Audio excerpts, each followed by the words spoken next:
Hello, এত ঠান্ডায় আমি রান্না করতে পারবো না। বাজার থেকে আসার সময় 2 প্যাকেট বিরিয়ানি আনবে, ঠিক আছে? তুমি বাড়িতে রান্না করো না বলে আমি খেতে পাই না বৌমা, আমিও বিরিয়ানি খাবো। বিরিয়ানি খাবে? কত শখ, দেখলে গা জ্বলে যায়। বিরিয়ানি এনেছি প্রিয়া, এসো গরম গরম খেয়ে নাও। খুব খিদে লেগেছে, আমিও খাবো। এই গেট বন্ধ করো।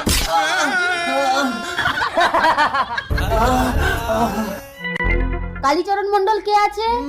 আমি কালীচরণ। লটারিতে আপনার নামে 1 কোটি টাকা পেতেছে। আমি তো কোনোদিন লটারি কিনিনি। বাবা তুমি না খেয়ে কি শরীরের অবস্থা কি করেছো? চলো বিরিয়ানি খাবে। ঠিক আছে, বাবাকে আমি বিরিয়ানি খাইয়ে দিচ্ছি, তুমি বাজারে গিয়ে বাবার জন্য নতুন জামা কাপড় কিনে আনো। আমার কাছে তো শুধু তোমার শাড়ি কেনার টাকাটাই আছে। আরে 1 কোটি টাকা পেলে কত শাড়ি কেনা যাবে, তুমি যাও তো।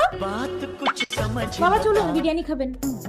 হ্যালো দাদা, সরি, লটারির 1 কোটি টাকাটা আপনার বাবা নামে বাঁধেনি, ওটা অন্য কালীচরণ মন্ডল ছিল।